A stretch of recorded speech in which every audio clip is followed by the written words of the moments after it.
A primavera chegou, mas as forças não voltaram ao meu amo, embora ele retomasse os seus passeios pelo parque com a filha. Para a inexperiência dela, aquilo em si já era um sinal de convalescença. Além disso, ele tinha as faces geralmente rosadas e olhos brilhantes. Ela estava certa da sua recuperação. No dia do seu 17º aniversário, ele não foi ao cemitério. Estava chovendo e observei. De certo o senhor não vai sair esta noite, não é? Ele respondeu. Não, este ano irei um pouco mais tarde. Escreveu novamente a Linton, expressando o seu grande desejo de vê-lo, e estivesse o inválido apresentável, tenho a certeza de que seu pai o teria deixado ir à granja. Como não estava instruído pelo pai, respondeu insinuando que o Sr. Heathcliff punha objeções a que ele fosse à granja, mas que a atenção do tio lhe dera grande alegria e que esperava encontrá-lo alguma vez nos seus passeios e pedir-lhe pessoalmente licença para ele e a prima não permanecerem por tanto tempo separados. Essa parte da carta escrita em tom simples, provavelmente por ele mesmo. Heathcliff sabia que o filho era mais capaz do que ele de suplicar eloquentemente a companhia de Catherine. Não lhe peço, dizia, que ela me venha visitar aqui, mas nunca mais hei de poder vê-la só porque meu pai me proíbe de ir à casa dela e o senhor a proíbe de vir à minha. De vez em quando, venha passear com ela na direção do morro e deixe-nos trocar algumas palavras na sua presença. Nada fizemos para merecer esta separação e o senhor não está zangado comigo. É o senhor mesmo que diz não ter razão para não gostar de mim. Querido tio, mandem-me, por favor, um bilhete amanhã, dando-me permissão para me encontrar com o senhor e Catherine, em qualquer lugar, exceto na granja. Creio que um encontro o convenceria de que o caráter de meu pai não é absolutamente o meu. Ele próprio afirma que eu sou mais seu sobrinho do que filho dele, e embora eu tenha defeitos que me tornam indigno de Catherine, ela os perdoou, e por causa dela o Senhor também deveria perdoá-los. Pergunta pela minha saúde, está melhor, mas vivendo sem qualquer esperança e condenado à solidão ou à companhia de quem nunca de mim gostou, nem há de gostar, como posso me sentir feliz e bem? Embora sentisse pena do rapaz, Edgar não podia consentir no que ele lhe pedia, por não poder acompanhar Catherine. Respondeu que no verão talvez pudessem encontrar-se, entretanto, desejava que ele lhe continuasse a escrever, prometendo dar-lhe conselhos e confortá-lo no que pudesse por carta, pois bem sabia como era dura sua vida. Linton aqueceu e, deixado por sua conta, sem dúvida teria estragado tudo, enchendo as suas cartas de queixas e lamentações, mas seu pai não relaxava a vigilância e naturalmente insistia para que lhe mostrasse tudo o que meu amo lhe escrevia. Assim, em vez de desabafar todos os seus sofrimentos físicos e morais, temas sempre presentes no seu pensamento, ele repisava sempre na cruel obrigação de se manter separado da sua única amiga e amada, e gentilmente teimava em que o Sr. Linton lhe permitisse que se encontrassem sem mais demora, ou ele acabaria achando que estava sendo enganado com promessas vãs. Por seu lado, Cathy não cessava de suplicar a mesma coisa, e ambos acabaram persuadindo o meu amo a deixá-los passear a pé ou a cavalo juntos uma vez por semana, sob a minha guarda e na charneca vizinha à granja, pois junho veio a encontrá-lo ainda mais fraco, e embora tivesse posto de lado uma parte do seu rendimento anual para o futuro da filha, ele alimentava o desejo natural de que ela viesse a conservar a casa dos seus antepassados e achava que a sua única probabilidade de o fazer era através de uma união com o seu herdeiro. Não sabia que Linton definhava quase tão depressa quanto ele próprio, e nem eu, pois nenhum médico ia ao morro, e ninguém visitava o jovem em casa para poder saber do seu verdadeiro estado de saúde. Quanto a mim, comecei a pensar que os meus pressentimentos eram falsos e que ele devia estar muito melhor ao vê-lo sugerir passeios a pé e a cavalo pela charneca, aparentemente entusiasmado. Não podia imaginar que um pai tratasse um filho moribundo de maneira tão tirânica e perversa como soube mais tarde que Heathcliff o tratara, a fim de incitá-lo a esse aparente entusiasmo, e seus esforços duplicavam de intensidade ao ver os seus planos de cobiça ameaçados de fracasso pela morte. Capítulo 26. O verão já estava adiantado quando Edgar relutantemente cedeu e eu e Catherine partimos a cavalo ao encontro do primo. Era um dia quente e abafado, não havia sol, mas o céu estava demasiado branco e nebuloso para ameaçar a chuva. Tínhamos marcado o encontro junto ao marco na encruzilhada. Lá chegando, porém, um pastorzinho enviado como mensageiro anunciou-nos: "O Sr. Linton está do lado do morro e pede para avisá-los de que tem de andar um pouco mais." Então ele esqueceu a primeira condição que o tio impôs, observei. Mandou-nos ficar dentro dos limites da granja e não vamos transgredi-los. Ora, podemos virar as cabeças dos nossos cavalos quando chegarmos ao lugar onde ele está, retrucou Cathy. Assim ficaremos voltados para casa. Mas ao chegarmos junto dele, a menos de 1/4 da milha do morro, vimos que não trouxera cavalo e fomos obrigadas a desmontar, deixando os nossos animais a pastar. Ele jazia sobre as urzes, à nossa espera, e só se levantou quando chegamos a poucos metros de distância.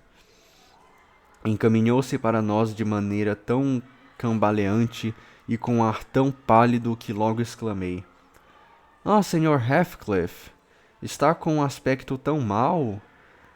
Não me parece que esteja bom para dar um passeio a pé." Catherine olhou para ele com um misto de dor e espanto. Mudou a exclamação de alegria já em seus lábios para outra, de alarma, e as congratulações pelo encontro de ambos para uma pergunta aflita sobre a saúde dele. Acaso estava pior do que de hábito? Não, melhor, muito melhor, arquejou ele, tremendo e segurando a mão dela como se necessitasse de apoio, enquanto os seus grandes olhos azuis erravam timidamente. As olheiras que o cercavam transformavam em abatimento a lânguida expressão que antes possuíam. Mas você está pior, persistiu a prima. Pior do que da última vez que o vi. Está mais magro e... Estou cansado, interrompeu ele, apressado. Faz demasiado calor para andar. Vamos ficar aqui mesmo? E de manhã, às vezes, sinto-me tonto. Papai diz que estou crescendo. Muito rápido. Mal satisfeita, Cathy sentou-se e ele se deitou ao lado dela. Por que tem essa quebra aqui, hein, cara? Oh, demônio. Isto até parece o seu paraíso, comentou ela, esforçando-se por criar um ambiente de animação. Lembra-se dos 2 dias em que combinamos passar num lugar e da maneira que cada qual achasse mais agradável? Sem dúvida, aqui tem você o seu, com a exceção apenas de que há nuvens, mas são tão macias que está quase melhor do que se houvesse sol. Na semana que vem, se você puder, iremos a cavalo até o parque da granja experimentar o meu paraíso. Linton não parecia lembrar-se do que ela estava falando e tinha evidentemente grande dificuldade em sustentar qualquer espécie de conversa. Sua falta de interesse pelos assuntos que ela começava e sua incapacidade de contribuir com qualquer outro assunto eram tão óbvias que Cathy não conseguiu esconder o seu desapontamento. Uma indefinida alteração se processara na pessoa e na atitude dele. O seu ar caprichoso e mimado dera lugar à indiferença e à apatia. Havia nele menos das artimanhas de uma criança que se queixa e provoca os outros para lhes atrair propositadamente a atenção, e mais do obstinado egocentrismo de um doente pronto a repelir qualquer consolo e a considerar o bom humor dos outros como um insulto. Catherine apercebeu-se tanto quanto eu de que nossa companhia era para ele mais um castigo do que uma satisfação e não teve escrúpulos em propor que nos fôssemos. Essa proposta inesperadamente despertou Linton da sua letargia, pondo-o num estado de estranha agitação. Olhou apavorado na direção do morro, suplicando-lhe que ficasse pelo menos outra meia hora. Mas eu acho, retrucou Kathy, que você estaria melhor em casa do que sentado no chão, aqui. E estou vendo que não posso distrair hoje com as minhas histórias, as minhas canções e a minha conversa. Você se tornou mais adulto do que eu nestes 6 meses. Pouco lhe interessa o que eu digo. Se eu visse que estava interessado, ficaria de bom grado. Fique para descansar um pouco, replicou ele. E Catherine, não pense ou diga que eu estou muito mal. É este tempo abafado, este calor que me fazem assim. E antes de você chegar, andei demais para o meu hábito. Diga ao meu tio que estou passando razoavelmente, está bem?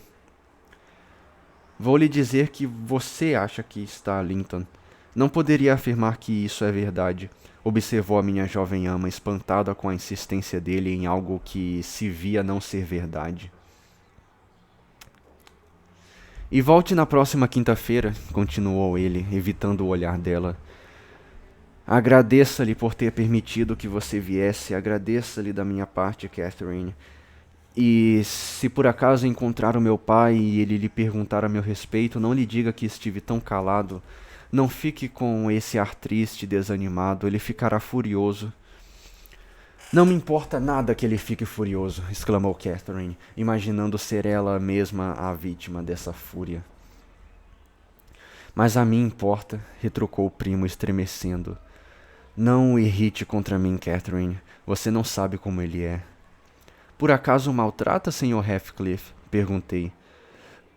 Ter-se-á cansado de ser indulgente e seu ódio terá passado de passivo a ativo? Linton olhou para mim, mas não respondeu, e após ter ficado sentada ao lado do primo mais 10 minutos, durante os quais ele deixou pender a cabeça sobre o peito e só fez soltar gemidos mal contidos de dor e exaustão, Kathy levantou-se e começou a procurar amoras, dividindo-as comigo. Não lhe ofereceu nenhuma, pois viu que só faria aborrecê-lo e cansá-lo. Já terá passado meia hora, Ellen, cochichou ela no meu ouvido. Por fim. Não sei por que nos pediu que ficássemos. Adormeceu e papai já deve estar à nossa espera. Bem, não devemos deixá-lo dormindo, respondi. Espere até que ele acorde, tenha paciência. Você estava muito ansiosa por vir, mas parece que o seu desejo de ver o seu pobre primo logo se evaporou. Por que foi que ele me quis ver? Retrucou Catherine. Mesmo nos seus piores dias, gostava mais dele do que como ele está agora. Parece até que este nosso encontro é uma tarefa que ele foi obrigado a cumprir por temor a que seu pai ralhasse com ele. Mas eu não vou vir até aqui só para dar prazer ao Sr. Heathcliff, seja qual for a razão que ele tiver para forçar Linton a tal penitência. E embora me alegre de que ele esteja melhor de saúde, acho que está muito pior de gênio e muito menos afetuoso para comigo. Você acha que ele está melhor de saúde? Volvi. Acho, respondeu ela, porque ele sempre fez um bicho de 7 cabeças dos seus padecimentos. Acho que ele não está apenas melhor, conforme me pediu para dizer a papai, mas muito melhor. Nisso não concordamos, senhorita Cathy, observei. Eu acho que ele está muito pior. Nesse ponto, Linton acordou do seu cochilo e, com uma expressão de terror, perguntou se alguém tinha chamado seu nome. Não, respondeu Catherine. Só se tiver sido em sonhos. Não posso entender como é que você pode cochilar no meio do campo e de manhã. Pareceu-me ouvir o meu pai, arquejou ele. Tem certeza de que ninguém me chamou? Certeza absoluta, replicou sua prima. Só eu e Ellen é que estávamos falando sobre o seu estado de saúde. Você está mesmo melhor do que da última vez em que nos vimos no inverno? Sente-se mais forte? Porque uma coisa, pelo menos, não me parece mais forte: o seu afeto por mim. Diga-me, você está mesmo melhor? As lágrimas brotaram dos olhos de Linton ao mesmo tempo em que ele respondia. Estou sim, estou. E ainda sob o impacto da voz imaginária, seu olhar errava para cima e para baixo, à procura de quem falara. Cathy levantou-se. Por hoje temos de ir embora, declarou.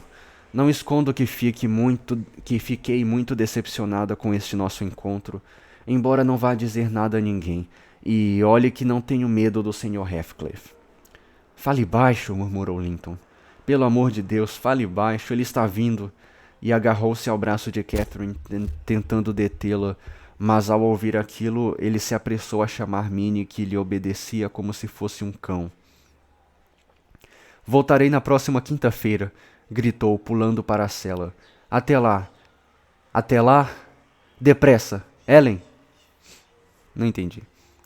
E assim o deixamos, quase sem se dar conta da nossa partida, tão aflito estava ele com a aproximação do pai.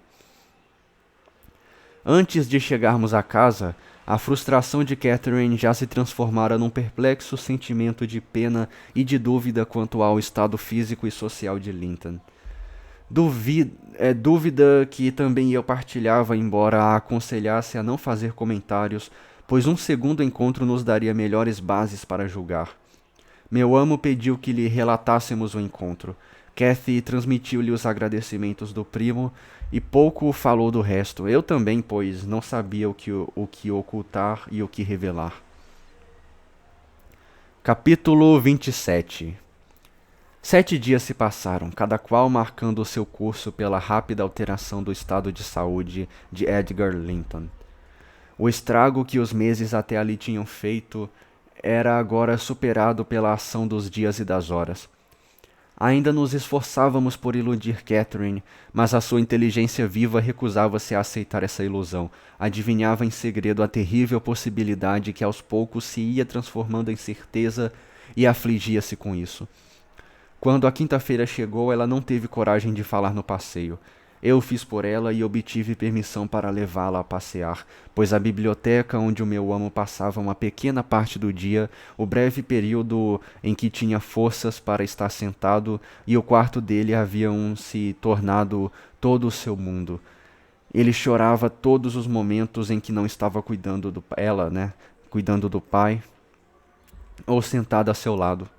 Seu rosto estava abatido de preocupação e vigília, e o meu amo de bom grado lhe deu licença para um passeio que achava ele seria uma feliz mudança de ambiente e companhia, confortando-se com a esperança de que a filha não ficaria inteiramente só depois que ele morresse.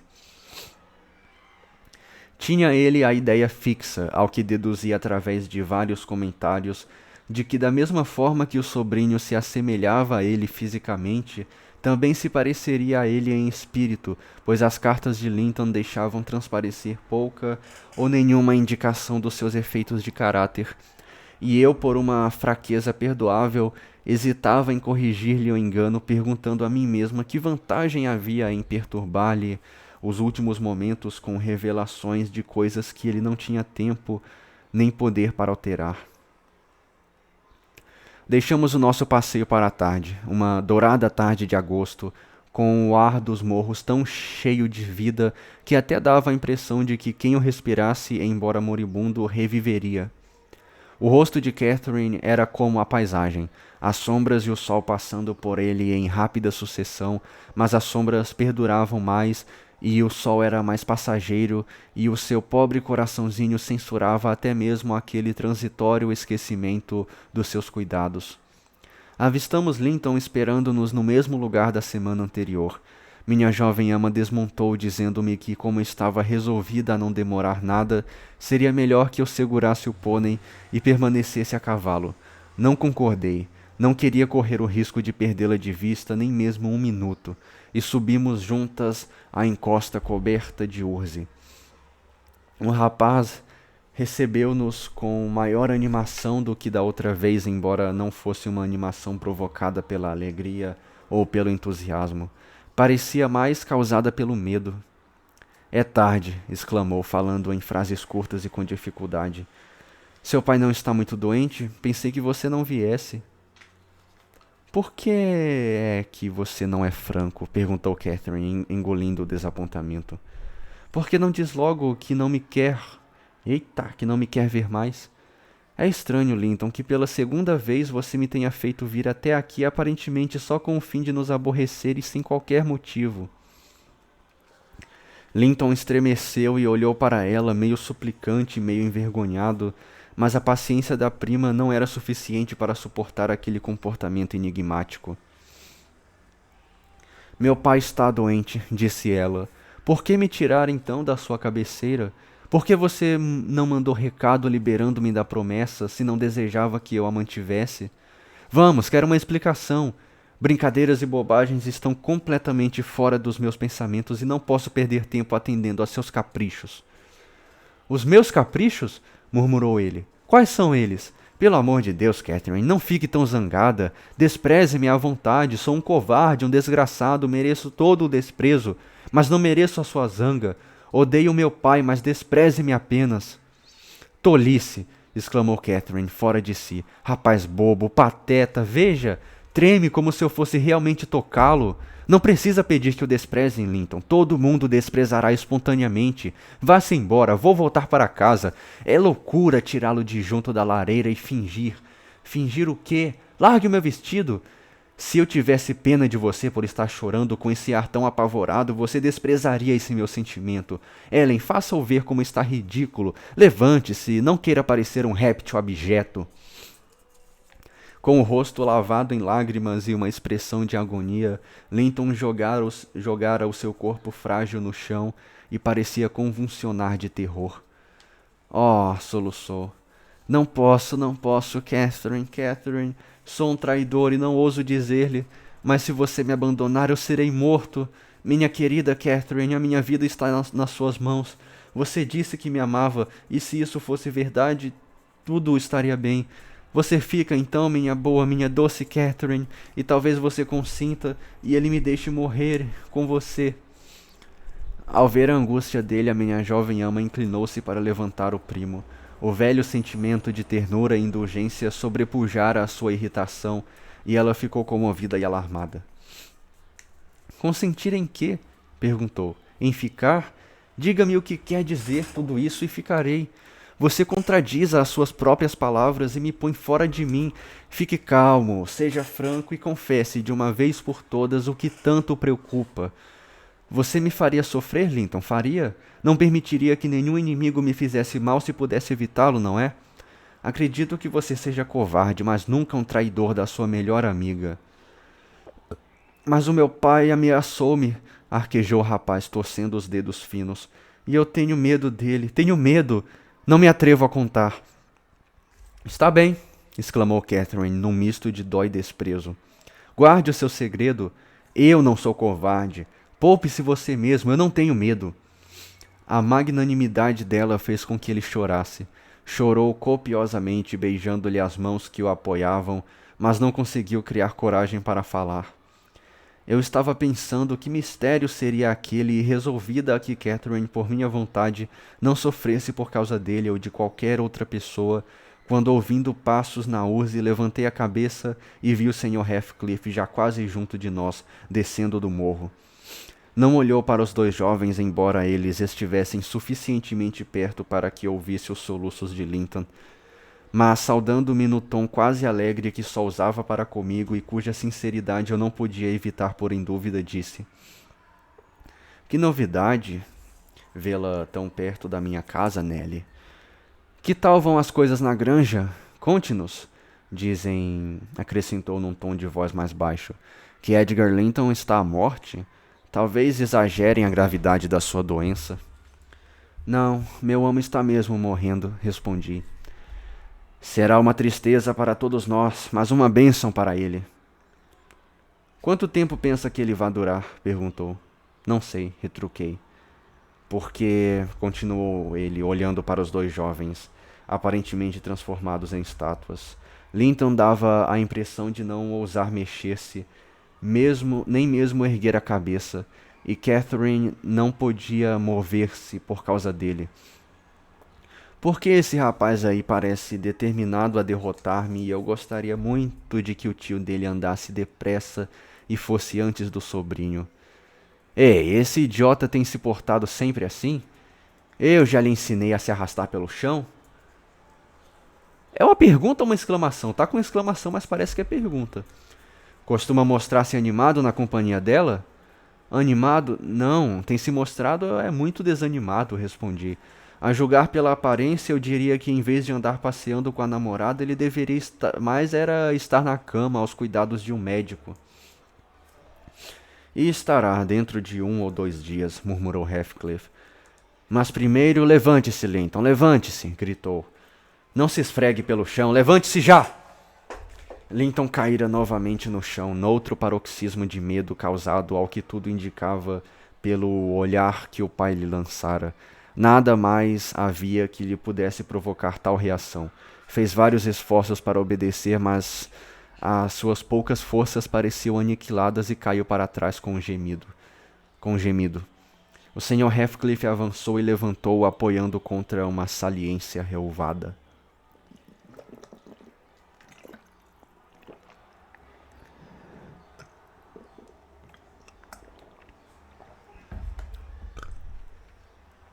Agora, falou com ferocidade contida. Agora estou ficando zangado. E se não controlar essa sua maldita fraqueza, ai de você. Ponha-se imediatamente de pé. Já vou, papai, já vou, ofegou ele. Mas deixe-me, eu desmaiarei. Fiz o que o senhor queria, tenho a certeza de que fiz. Catherine, dir-lhe-á que eu me tenho mostrado animado. Fique a meu lado, Catherine. Dê-me a sua mão. Pegue na minha, retrucou o pai. Fique de pé. Pronto. Ela lhe dará o braço. Assim, olhe para ela. Até parece que eu sou o demônio encarnado para lhe suscitar tal horror. Por favor, Catherine, acompanhe-o até a casa, sim? Ele estremece quando lhe toco. Linton, meu querido, sussurrou Catherine. Não posso ir ao morro, papai me proibiu. Seu pai não lhe vai fazer mal. Por que é que você tem tanto medo? Não posso voltar para casa, respondeu ele. Não posso voltar a entrar nela sem você. Chega! Exclamou o pai.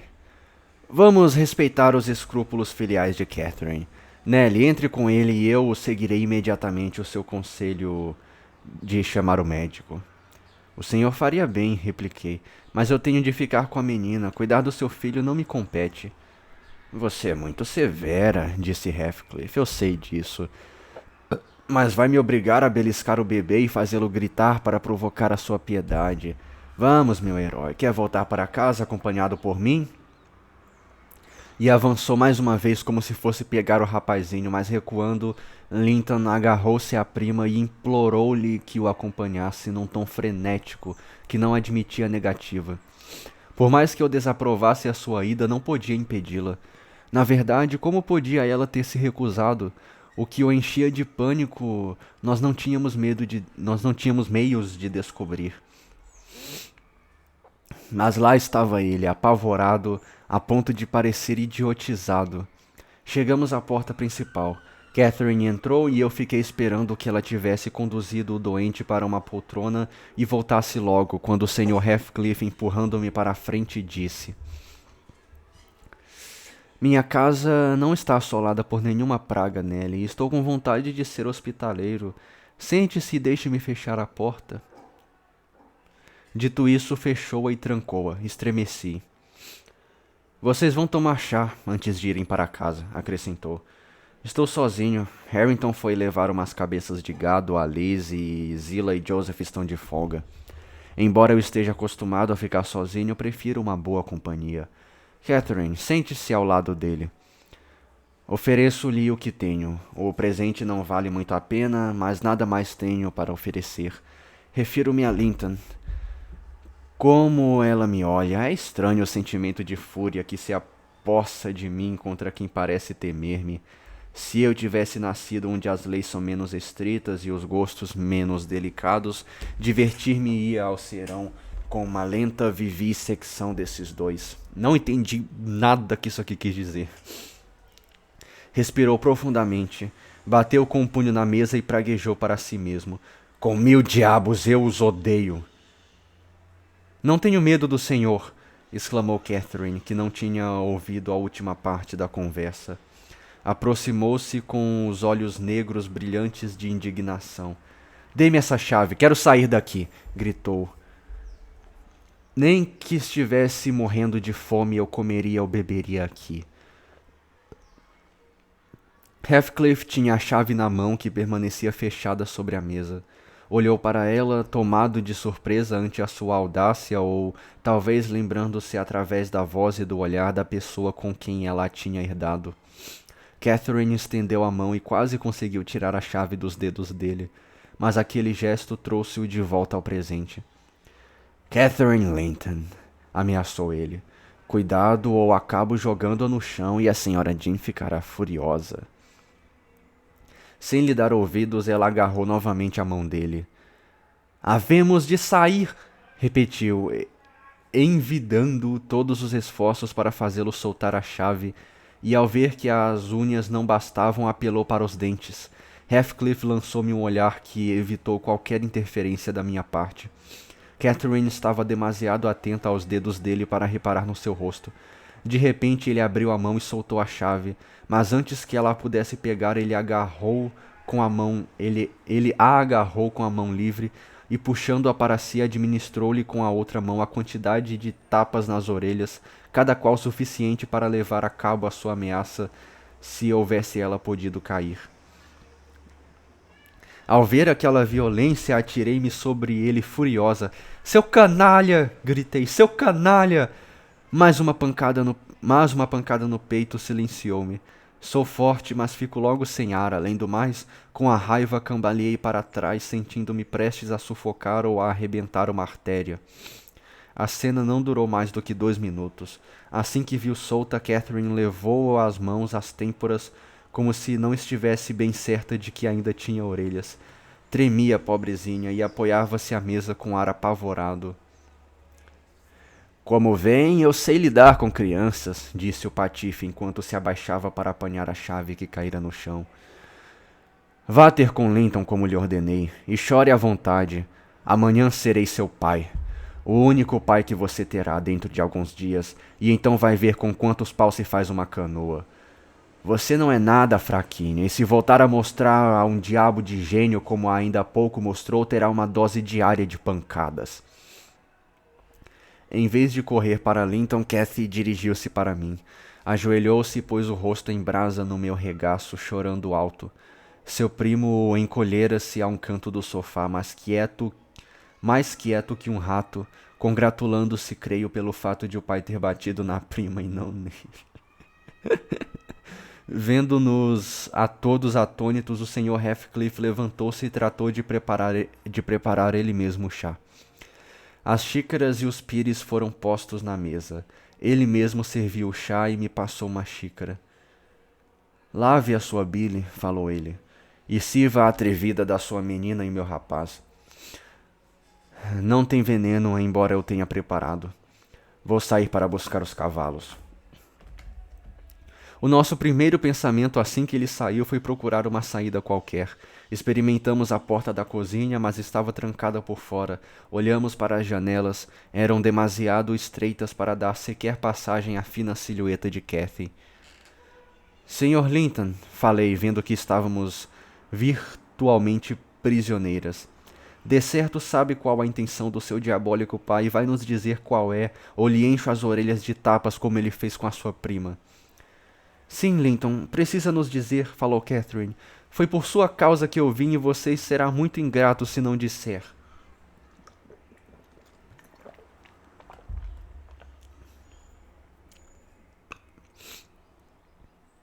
Dê-me um pouco de chá, estou morrendo de sede. Depois lhe direi, respondeu ele. Senhora Jean, afaste-se. Não gosto de vê-la de pé junto de mim. Catherine, você está deixando as suas lágrimas caírem na minha xícara. Não vou beber esse chá. Dê-me outra xícara.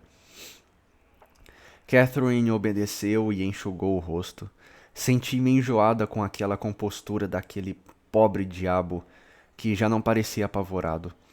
A aflição que mostrara na charneca desaparecera tão logo entrar em casa, levando-me a imaginar que ele fora ameaçado com uma terrível explosão de ira. Se falhassem em nos arrastar até lá, uma vez conseguido isso, não tinha mais receios imediatos. Papai quer que nos casemos, disse após ter tomado uns goles de chá. E sabe que o seu pai não nos deixará casar agora. Tem medo de que eu morra se esperarmos, por isso vamos casar amanhã de manhã e você vai ficar aqui toda a noite. Se você fizer o que ele quer, voltará para casa amanhã mesmo e poderá levar-me junto. Levá-lo junto, pobre infeliz, exclamei. Casar com você? O seu pai deve estar louco. Ou então pensa que somos todos idiotas. Por acaso você pensa que essa moça bonita, essa jovem sadia e cheia de vida vai se amarrar a um não-me-toques como você? Imagina acaso que alguém, e muito menos Catherine Linton, vai gostar de tê-lo por marido? Você precisava era de uma boa surra por nos ter trazido até aqui com seus truques desleais e não fique com esse ar de bobo. Tenho uma vontade enorme de o sacudir pela sua traição e pelo seu egoísmo imbecil. E dei-lhe umas sacudidelas, mas ele começou logo a tossir e lançou mão do seu costumeiro recurso de gemer e choramingar, fazendo com que Catherine me censurasse. Ficar aqui a noite inteira? Não, disse ela, olhando lentamente em volta. Ellen, vou deitar fogo àquela porta, mas hei de sair. E poria em ação a sua ameaça se Linton não se levantasse novamente alarmado com a sua própria e preciosa pessoa. Enlaçou-a com os seus débeis braços, soluçando. Você não quer casar comigo e salvar-me? Não me quer deixar ir para a granja? Oh, minha querida Catherine, você não pode ir embora. Tem de obedecer a meu pai. Tenho de obedecer é ao meu, replicou ela, e evitar-lhe tão cruel expectativa. A noite inteira, que pensaria ele? A estas horas já estará em cuidados. Hei de conseguir sair desta casa, seja como for. Cale-se! Você não corre perigo, mas se tentar impedir-me, Linton, amo muito mais a meu pai do que a você. O terror mortal que ele sentia pelo Sr. Heathcliff restaurou-lhe a covarde eloquência. Catherine estava quase louca, mas insistia em que tinha de ir para casa e tentou convencê-lo a abrir a porta, a esquecer por um pouco o seu egoísmo enquanto discutiam. O nosso carcereiro voltou. Os seus cavalos desapareceram, anunciou. Então, Linton, choramingando outra vez? Que é que ela lhe andou fazendo? Vamos, chega e vá para a cama. Dentro de 1 mês ou 2, meu rapaz, você estará apto a lhe pagar as atuais tiranias com mão de ferro. Está se consumindo de amor, não é? Nada mais o aflige. E ela há de tê-lo. Vamos para a cama. Zila não está aqui esta noite. Você tem de se despir sozinho. Psss. Pouco barulho. Uma vez no seu quarto, não precisa ter medo que eu não irei lá. Por sorte, você se comportou passavelmente. Quanto ao resto, deixe comigo. Falou tudo isso enquanto segurava a porta para o filho sair, coisa que Linton fez à maneira de um cachorrinho temeroso de que o dono lhe desse um pontapé. A porta voltou a ser trancada. Heathcliff aproximou-se da lareira junto à qual eu e minha ama permanecíamos de pé. Catherine olhou para ele e, instintivamente, levou a mão à face. A presença dele revivava-lhe a sensação de dor. Qualquer outra pessoa teria sido incapaz de considerar aquele gesto infantil com severidade, mas ele franziu a testa e ronou. Não me vá dizer que está com medo de mim. A sua coragem está bem disfarçada. Você parece morta de medo. E estou com medo agora, replicou ela, porque se eu ficar aqui, papai vai ficar preocupadíssimo. E como posso causar-lhe essa preocupação quando ele... Senhor Heathcliff, deixe-me ir para casa. Prometo que casarei com Linton. Papai quer isso e eu amo. Por que razão o senhor há de querer forçar-me a fazer o que eu quero? Ele que ouse forçá-la, exclamei. Existe uma lei neste mundo, graças a Deus, embora estejamos num lugar afastado. Denunciá-lo-ia nem que fosse meu filho, e é uma farsa um casamento sem a bênção da igreja. Cale-se, atalhou o vilão. Vá para o inferno com as suas ameaças. A conversa não é com você. Catherine, será para mim uma satisfação pensar que seu pai vai ficar preocupado. Nem dormirei de alegria. Você não podia ter atinado com maneira mais segura de ficar aqui mais 24 horas do que me informar que seu pai ficaria preocupadíssimo. Quanto à sua promessa de casar com Linton, cuidarei de que a cumpra, pois não sairá daqui enquanto não a tiver cumprido. Mande Ellen então avisar papai de que estou bem, suplicou Catherine, chorando amargamente. Ou case-nos agora, pobre papai. Ellen, ele vai pensar que nos perdemos. Que havemos de fazer? Nada disso. Pensará que você se cansou de cuidar dele e resolveu procurar um pouco de divertimento, retrucou Heathcliff. Você não pode negar que entrou na minha casa porque quis, contrariando as ordens dele. E é muito natural que se deseje divertir-se na sua idade e que se tivesse cansado de cuidar de um doente quando ele é apenas seu pai. Catherine, os seus dias mais felizes terminaram quando você nasceu. Seu pai amaldiçoou-a por ter vindo ao mundo, pelo menos foi o que eu fiz. De modo que não seria nada demais se ele a amaldiçoasse quando se fosse desta para melhor. Eu me juntaria a ele. Não a posso ver? Como poderia? Chore o quanto quiser, chorar vai ser a sua principal diversão daqui por diante, a menos que Linton compense outras perdas, coisa em que o seu previdente pai parece acreditar. As suas cartas de conselhos e consolo faziam-me rir. Na última, dizia a minha joia para cuidar bem da dele, para tratá-la bem quando lhe pertencesse, cuidados paternais. Ele não sabe é que Linton só quer que o cuidem e tratem dele. Linton é um bom tiranozinho. Não se importa de torturar cães e gatos, se eles não tivessem dentes nem garras. Garanto-lhe que vai poder contar a seu pai belos exemplos da bondade do sobrinho quando ele voltar para casa. Aí o senhor tem razão, exclamei. Revele-lhe o caráter do seu filho, mostre-lhe como se parece com o senhor e espero que a senhorita Cathy pense 2 vezes antes de aceitá-lo. Não me importa falar das suas boas qualidades, respondeu ele, porque ela vai ter de aceitá-lo ou ficar aqui prisioneira, e você também com ela, até que o pai morra. Posso detê-las aqui a ambas sem que ninguém desconfie disso. Se duvida, encoraje-a a voltar atrás com a palavra dada e verão. Não voltarei atrás com a minha palavra, disse Catherine. Casarei com ele agora mesmo, se logo depois puder voltar para a granja, Sr. Heathcliff. Sei que é um homem cruel, mas certamente não é um demônio. Tenho a certeza de que não irá, por simples maldade, destruir irrevogavelmente a minha felicidade.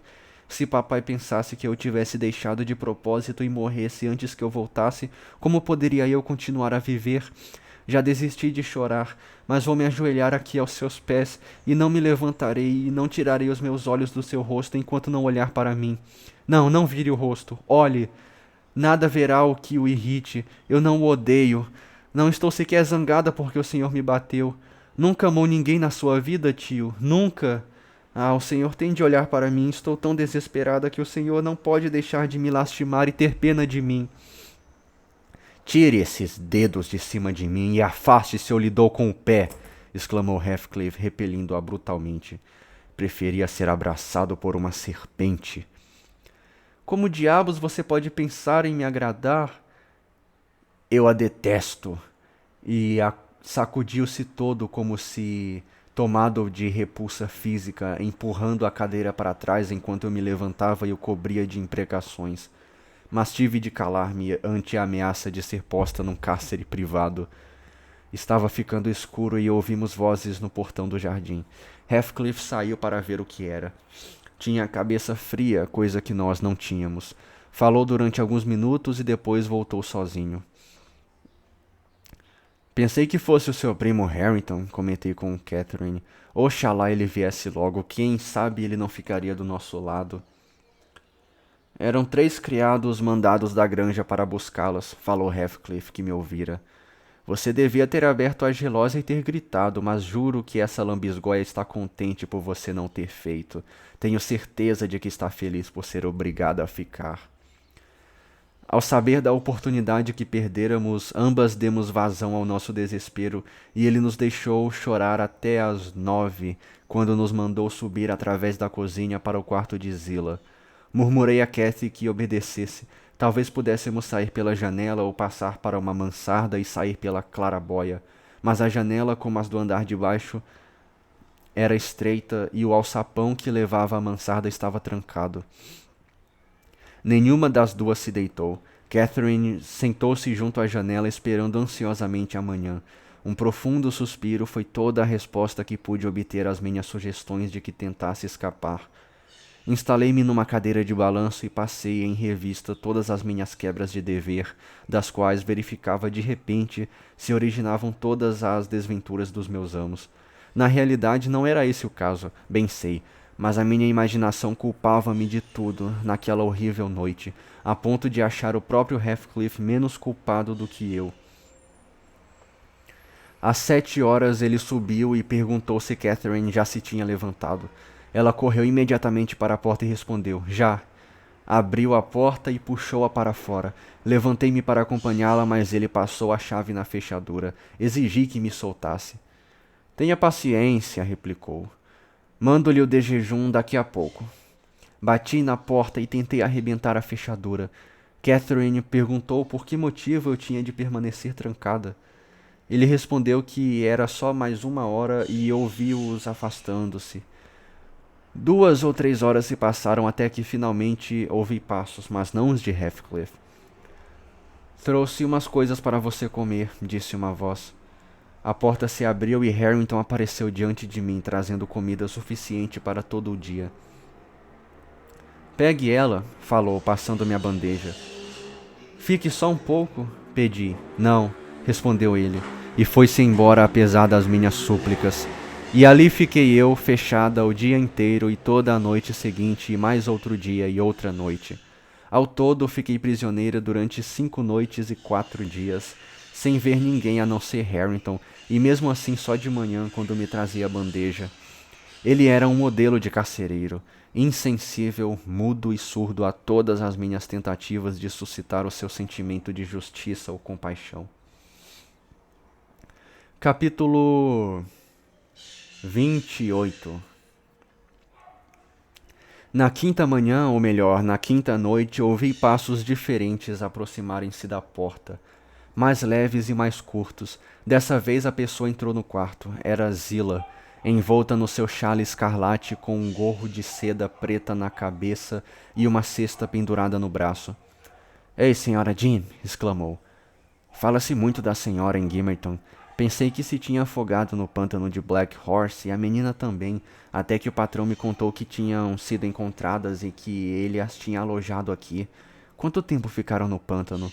Subiram para uma ilha ou foi o patrão que a salvou, hein, senhora Jean? Mas não está com mau aspecto, não passou fome, passou? O seu patrão é um canalha, repliquei, mas ele há de pagar por tudo.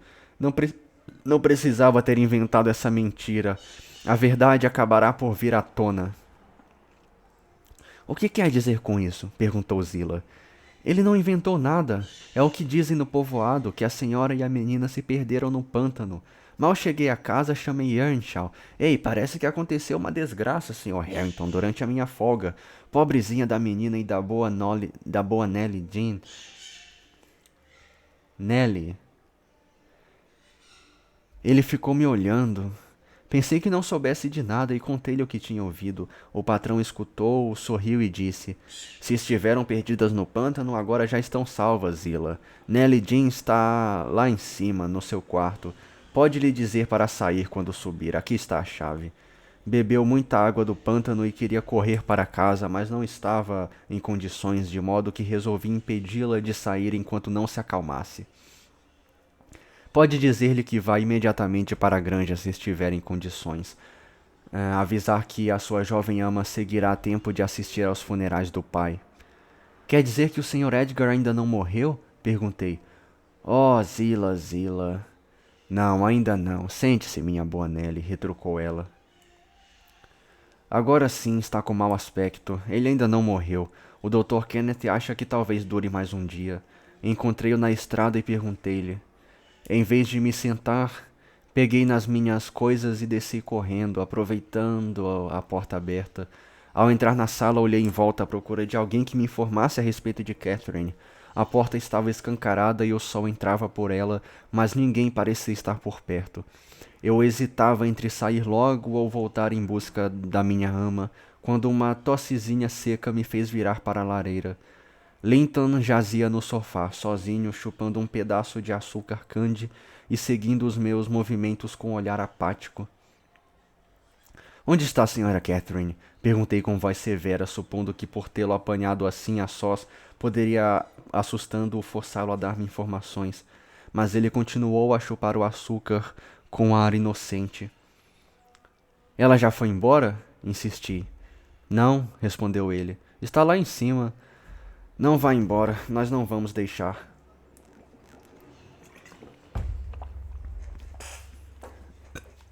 Você não vai deixar, seu idiota! Exclamei.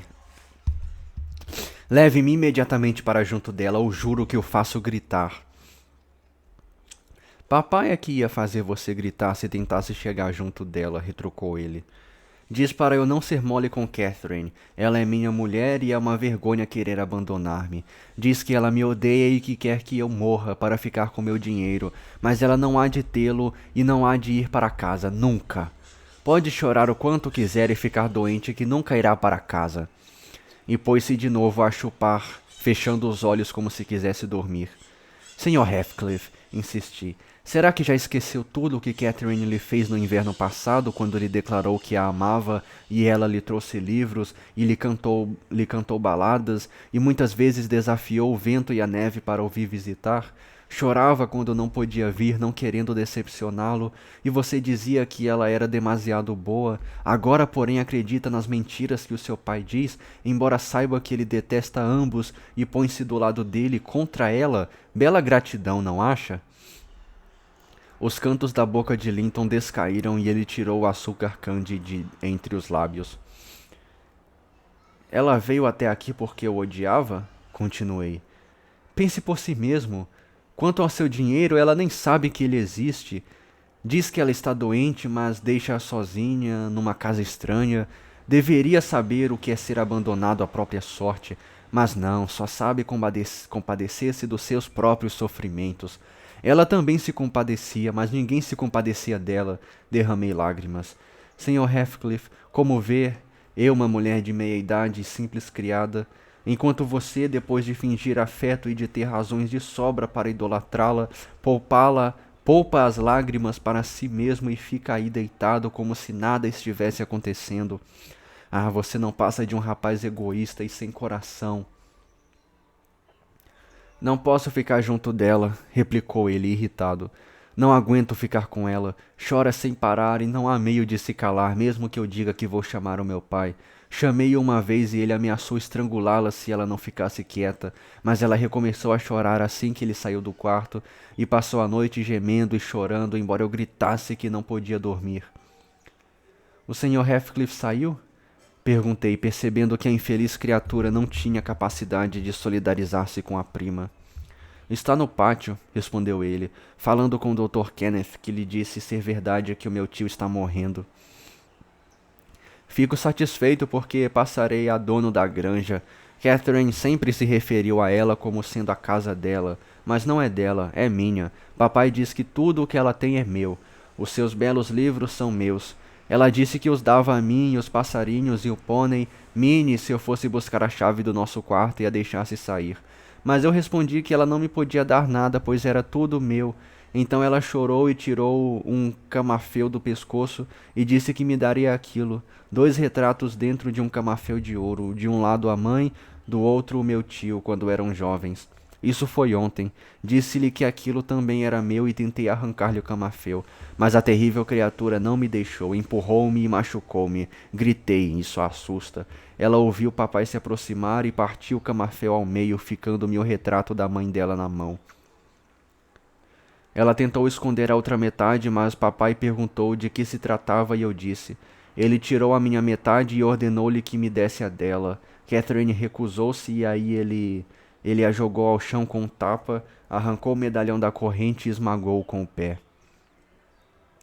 E você gostou de vê-lo bater-lhe? Perguntei com a intenção de encorajá-lo a falar. Estremeci, respondeu ele. Estremeço sempre que vejo meu pai bater num cão ou num cavalo. Bate com tanta força. A princípio gostei, ela merecia isso por me haver empurrado. Mas quando papai se foi, ela me fez chegar à janela e mostrou-me o lábio cortado contra os dentes e a boca enchendo-se de sangue.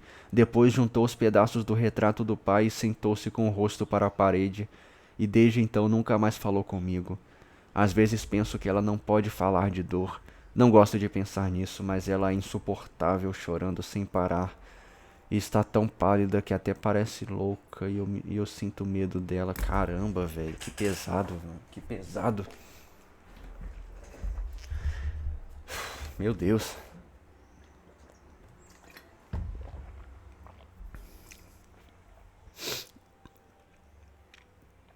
E você pode apanhar a chave quando quiser? Perguntei. Posso quando subir, respondeu ele. Mas agora não vou subir. Em que quarto ela está? Insisti. Ora, exclamou ele. Não lhe vou dizer onde é. Ninguém, nem Harrington, nem Zilla pode saber. É segredo. Pronto, você me cansou. Vá-se embora, vá. E apoiando o rosto no braço, fechou novamente os olhos.